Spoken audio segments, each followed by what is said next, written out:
माधवदास प्रतिदिन सुबह उठते ही सबसे पहले श्री कृष्ण का नाम लेकर दिन का आरंभ करता। घर में खाने को भले ही कुछ न हो, लेकिन ठाकुर जी को वह कभी बिना भोग लगाए नहीं रहने देता।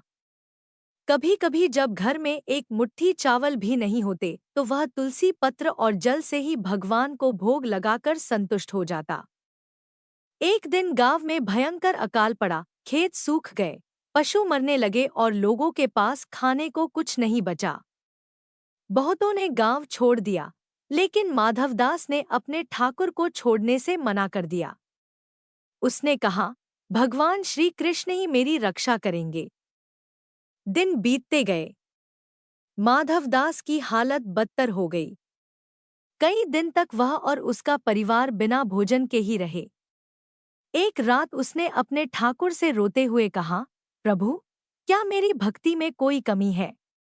मैं भूखा रह सकता हूँ, पर आपको भूखा नहीं देख सकता। उसी रात वह थक हार कर तुलसी के नीचे सो गया। तभी उसे स्वप्न आया। उसने देखा कि एक सुंदर युवक पीतांबर वस्त्र पहने, सिर पर मोरपंख लगाए, बांसुरी बजाते हुए उसके पास आया। युवक ने मुस्कुराकर कहा, माधव, तुम्हारी भक्ति से मैं बहुत प्रसन्न हूँ। उठो, तुम्हारा दुहक अब समाप्त होने वाला है।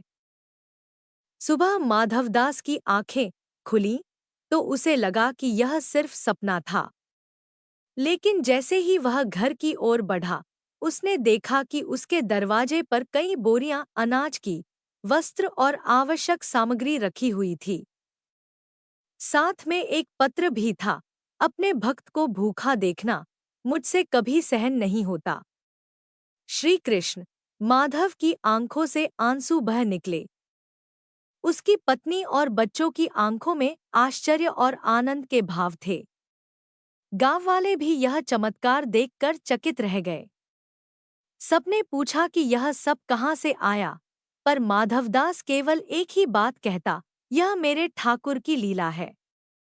इसके बाद गांव के लोग उसकी भक्ति से प्रेरित होने लगे। हर कोई जान गया कि सच्चे हृदय से भगवान को पुकारने पर वे अवश्य सहायता करते हैं। माधवदास ने कभी उन चीजों को अपने लिए नहीं रखा।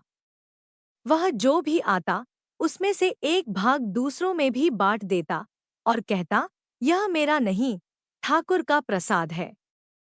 समय बीतता गया।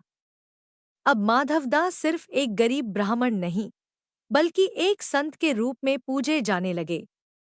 दूर दूर से लोग उनके दर्शन के लिए आने लगे। लेकिन माधवदास कभी अपने जीवन में बदलाव नहीं लाया। वह आज भी अपने घर के पास तुलसी के नीचे बैठकर भगवान का भजन गाता था। उसकी अंतिम इच्छा थी कि जब उसका अंत समय आए तो उसके कानों में सिर्फ श्री कृष्ण का नाम गूंजे। और ऐसा ही हुआ भी। जब उसका अंतिम समय आया तो वह मुस्कुराते हुए, हाथ में तुलसी की माला लिए, जय श्री कृष्ण कहते हुए इस संसार को छोड़ गया। माधवदास की कहानी यह सिखाती है कि भगवान सच्चे भक्त की परीक्षा अवश्य लेते हैं, परंतु कभी उसे असहाय नहीं छोड़ते। भक्ति में विश्वास, समर्पण और धैर्य का होना आवश्यक है। जब हम ईमानदारी से भगवान को पुकारते हैं, तो वे किसी न किसी रूप में अवश्य आते हैं। सच्ची भक्ति न तो धन की मोहताज है, न ही चमत्कारों की, वह तो बस दिल से निकली एक पुकार होती है।